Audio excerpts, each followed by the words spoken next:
so many new pieces to this IU football team. To me, that's going to set the tone on how you get ready for games on Saturday in the fall. I would put that Indiana room up against anybody else in the conference, and that's something that we typically don't even come close to saying. If you want to get total sickos committee about it, there's a position battle at long snapper too. This is the Hoosier Huddle Podcast, part of the College Huddle Podcast Network. Good afternoon and welcome to the Hoosier Huddle Podcast after the dust settles on Western Illinois versus Indiana, a record-setting night in Bloomington for the Indiana offense, a program record 77 points, a program record 701 total yards of offense, and Nico Radicic with a program record of extra points made with 11. Just a total domination from start to finish against Western Illinois, who's not a good football team, but this is what good football teams do to bad football teams. They bury them and basically do whatever they want. IU played 78 players yesterday, which is exactly what we wanted to see. All four scholarship quarterbacks got in. So overall, good performance. Alex, what were your thoughts on last night's game? Yeah, we kept calling it a name your score game throughout the week. Did I think it would be 77? No. Was I happy? Absolutely. I don't think they threw a pass in the fourth quarter, if I'm not mistaken. And that was still a beatdown. That's what you want. That was supposed to be a game at Louisville. I'm thrilled. I think besides a couple injuries, which we'll talk about, pretty much exactly what you wanted. I think the passing game was crisp. They were able to showcase, touch and timing on those deep balls, which is something I think they were missing in week one. Offensive line good again. 5 running backs got a carry. All 5 scholarship running backs got a carry. And then Weems, so 6 running backs got a carry.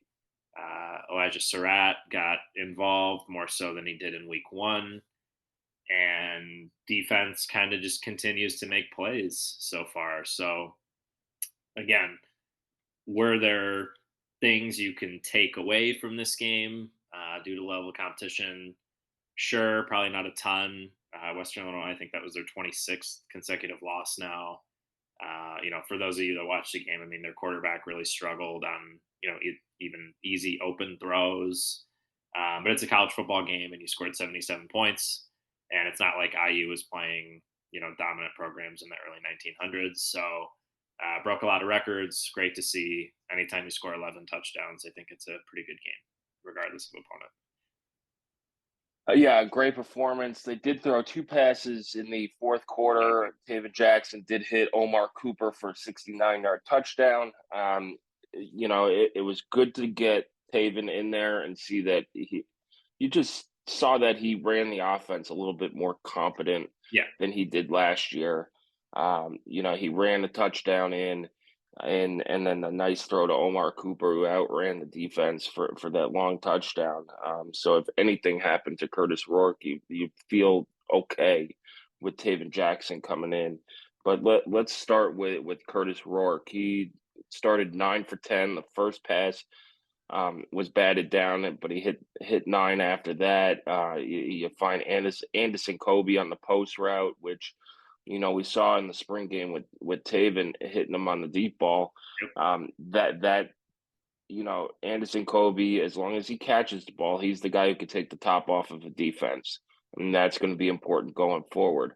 So it's not that IU put up 73 or 77 points and all that stuff. This is how the offense should look, and moving into Big Ten play and the rest of the schedule. You saw the route concepts. You saw, there's a little trickeration too in there as well. But you saw what this offense could be, and it's they used the middle of the field, which IU has forgotten about for the last 2 or 3 years, and it was just an overall feel really really good about yourself performance, going into your first swing game of the year out at UCLA, where you probably entered the night last night as a slight underdog. You might be a slight favorite now. Going to UCLA, who's coming off a bye week. Yeah. Yeah. Offense for me, I think little to no pass rush, really, which was great to see. That's what you should expect against an opponent like that.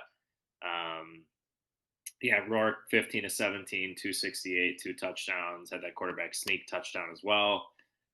Besides him almost hyperextending his knee on that run out of bounds, I thought perfect game. Again, didn't force the ball, looks really comfortable. And then, yeah, timing and placement was beautiful yesterday or last night. So that was great to see. Anderson Kobe, I think you saw a similar play in week 1 against FIU that was slightly underthrown by Rourke. That would have been a touchdown. And Coach Sig talked about using the whole field there to lay that ball out and make it a touchdown. They run essentially the same play just on the other side last night. Hit him perfectly in stride. He's your fastest player probably on offense. So there's always a spot for the fastest guy on your offense to play. So I'll continue to expect him to kind of get mixed in, if not to be a primary target, like you said, Sammy, to at least stretch that defense out. So receivers overall good. They had a nice tunnel screen to Solomon Van Horst, who's kind of a kick return guy. So that was an interesting little wrinkle. No catches for Miles Cross.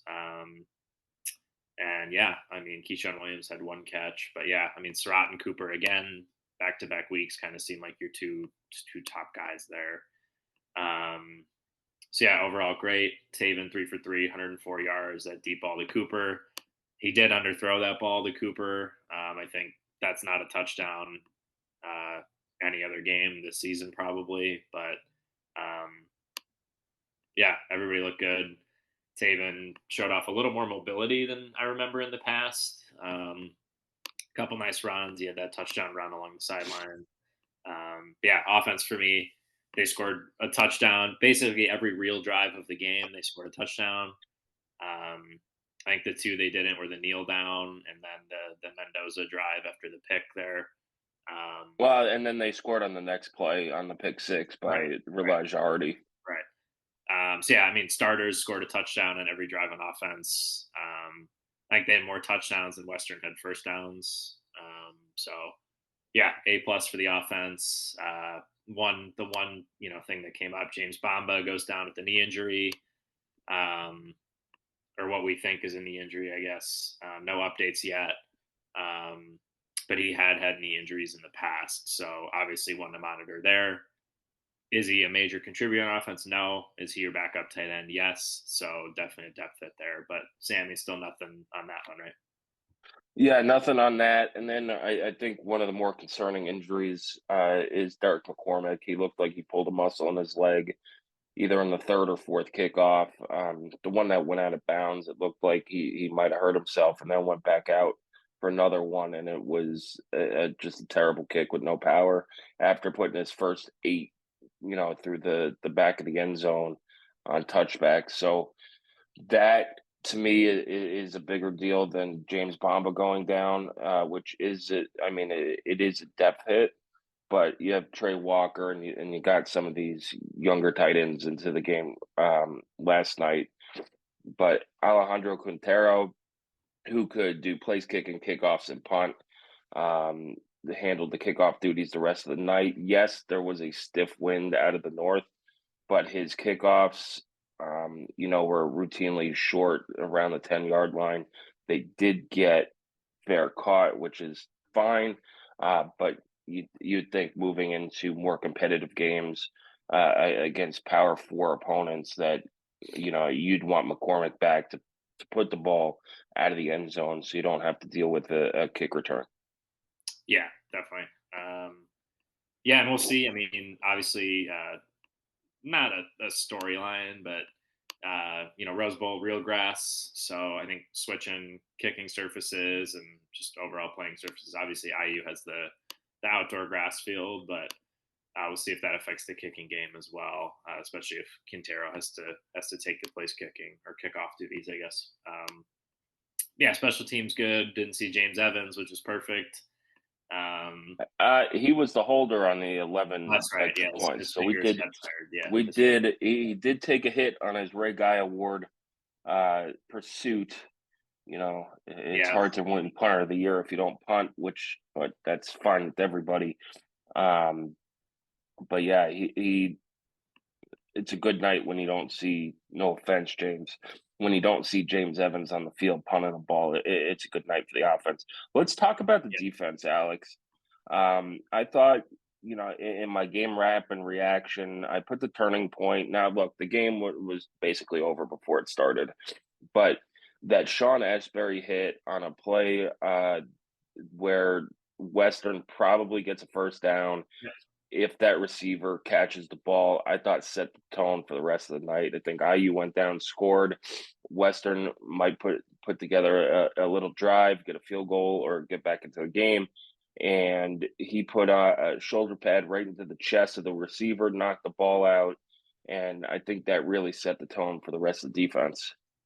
yeah. Absolutely. I think that was the third play of the game or third play in offense for them. It was 3rd and 5. Yeah, over the middle, matchup on a linebacker got open. Asbury breaks it up. He had 2 pass breakups on the game.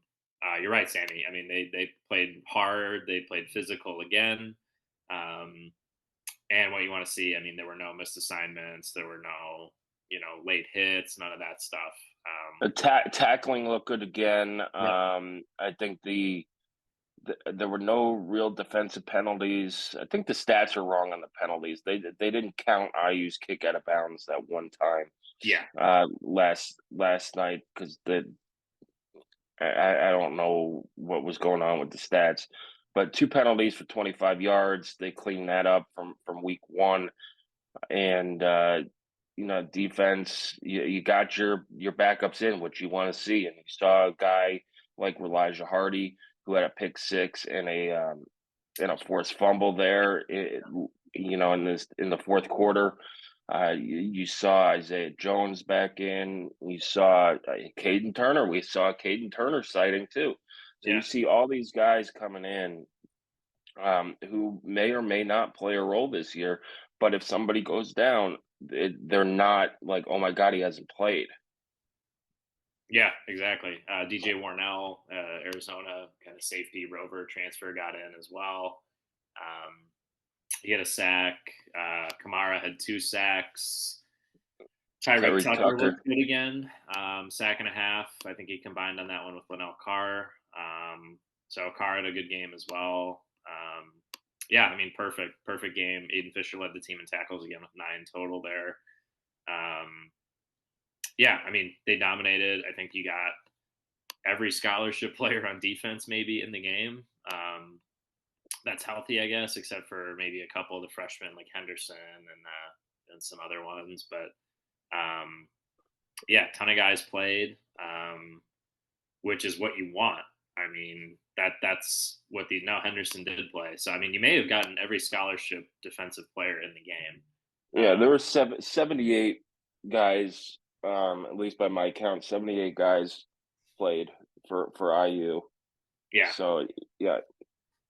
Yeah, I mean, just again, awesome. Played really fast, physical. Tadarius Collins had an awesome interception. That was cool. Good for him. Yeah, and nobody got banged up as far as we know or could see. So, great from the defense again. I thought they, didn't show a ton. Like, I don't think UCLA is watching that game or watching that tape this week and really learning anything, which is good. Very base, just kind of standard the whole game. But yeah, played a ton of guys, again, healthy, which is kind of the key in those kind of name your score games. But yeah, I mean, Elijah Hardy stood out to me again 2 weeks in a row. A guy we kind of thought he was a really late add to the class, kind of thought of just like a throw in depth guy. He's made kind of plays in, the end of game or garbage time 2 weeks in a row. So that was good to see. Yeah, I mean, not a whole lot to say, just no coverage busts, really. I'm trying to find the longest play that they had on offense, but I mean, yeah, they had 8 total first down. They had a 30-yard pass Oh yeah, end of the first in half. the End of the first half. second quarter. Yeah, Yeah. into the first Yep. half. Yeah. I mean, that was the only thing, I guess, and 2 And weeks in that a row was now points at and that last I think drive. IU took a timeout right after that and held them to a field goal. Yeah. So you saw Signetti's not messing around, and that's people will poo poo that it's Western Illinois and stuff like that. We haven't seen a performance like that at IU at probably ever. Yeah. And if you were around for the 1944 70 whatever to nothing over Fort Knox, great. But you're that's what Ohio State does to these teams. I'm not saying I use Ohio State, but that was you got down to business. You didn't mess around. You were efficient. It could have been very easy to say, okay, 35 nothing or 35-3. Let's take foot off the gas and roll into UCLA, healthy and all that stuff. And that's not what Signetti wanted. He wanted to. They were missing the relentless part in week 1.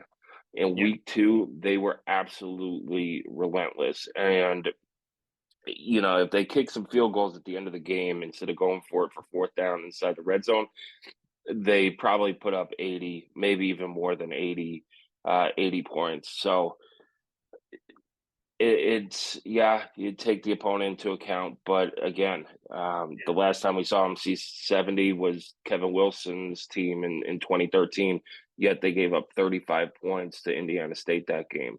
This is probably the most complete game, regardless of opponent, that IU's put together. And this is one of the ones where you go, okay, we're playing against IU tonight. We need to show our mental toughness and relentlessness, and I think they did that. And now you have an extra day to get ready for UCLA, heal up, travel out west, and it's a big one. You're going to set the tone the rest of the year. People want to are kind of holding off until IU wins some games, and you go on the road and beat UCLA. You should come home to Charlotte and Maryland to pretty good home crowds. So we'll see. Yep.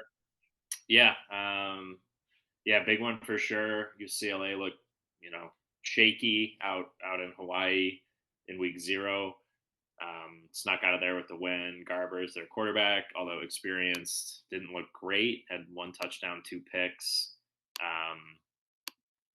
So definitely a winnable game. We'll see on Monday, Tuesday, if a line comes out, what that's looking like. But I think you'd rather be in IU's position where you played a team like Western Illinois in front of that UCLA game instead of having, a week 0 game and then a bye, and you're sitting on kind of a lackluster performance with 2 weeks to kind of stew and then play Indiana. I'm not a coach, didn't play football, but I think that IU's situation just feels better. Get a little momentum, keep guys fresh, keep guys locked in. Obviously, 7-3. You'll have some confidence heading into week 3 here. So, yeah, I mean, IU had 700 yards, 701 yards of total offense. Western Illinois had 121. They averaged like half a yard per rush. So, I mean, that's great to see. Yeah, I mean, exactly what you want. And, we kept calling it a name your score game. I think, 60-10 kind of felt right, but obviously I'll take 77-3. I saw some people say like, oh, I feel bad for them. I don't feel bad for them. They got paid. It's a college football game. I don't really give a crap. So nice to beat up on somebody, feels good. So, But That not was a hell not of a much lot fun. more fun than playing Louisville. I'll tell you Yeah, that much. yeah, That was you mentioned it before. That was the replacement game for canceling the Louisville series, and I know people will complain. Oh, this. You want a football team to go to bowls and start building momentum and stuff like that. These are the games you need to get in a non-conference to yeah, build depth, yeah, build confidence, and all that stuff. yeah, So 2-0 heading out west, and you feel pretty good. There's not a lot to complain about outside of the scoreboard's not working for a little bit of the third quarter there. Somebody must have tripped over the wire and unplugged it, but it's always something. that's right. Um, Friday night you had all three local high school teams, so you had a crowd under 40,000, which I think is the first time in a while they announced crowd under 40,000. I'll have to go back into the record book and look, but students showed up. Yeah, look good. They showed up early, looked good. They were loud, and nobody else did. But that's all I have to say about the fans and all of that. It's getting boring with the Indy Star and HT just hammering the fans on behalf of somebody because that's not getting that many clicks. Yeah, So I mean, yeah, just I don't get it. I would go to the games if I lived anywhere closer. I would be at every one. Um, but yeah, I mean, yeah, the excuses really, especially if you win on Saturday against UCLA. Now you'd be 3-0. Week 4 at home. It's not a holiday weekend. It's not a Friday night. It will not be as hot as week 1 was. Like I think the excuses start to kind of run out. And at that point, like let's just hope we see a ton of people coming out. But yeah, I mean, pretty much a perfect start. I know this is just a Western kind of recap, but through the first 2 weeks, I think this is kind of how you drew it up. Maybe passed with more flying colors than even you would hope for. So far, so great, I think. yeah, you came out of the first 2 weeks relatively healthy. You had the one major injury to Nick Kidwell, and then a depth hit with Vinny Fiacable on the offensive line. Yeah. You hope to get Donovan McCulley back next week. Right. We'll see if it is a concussion. I just remember the 2016 thing with Dan Feeney where he was out for like 6 weeks. Yeah. Um, but we'll see. IU has those capable receivers. You got freshman Charlie Becker in as well. He looked Yeah. fast. Scored. Score. It was a rushing touchdown, but he scored. And then Omar Cooper. If they didn't distribute the ball as much as they do to everybody else, I would say Omar Cooper's probably him and Surratt might be your 2,000-yard threats. But it looks like one game he could get 150. The next game, somebody else is going to get 100 yards and stuff like that. So, but yeah, you feel good. You feel good about your injury situations going forward. A little concerned with McCormick, but Yeah. hopefully that's something that either just cramped up or a slight pull where you give him some rest this week and he's ready to go. Out west, and then it just looks like a well-run football operation. There were no, you're not running people on with 10 seconds left in the play clock, no wasted timeouts. Yeah, they took that one on the last Western Illinois drive, but that was probably to choose somebody out. Yeah. Yep. Whether it be a player or coaching staff.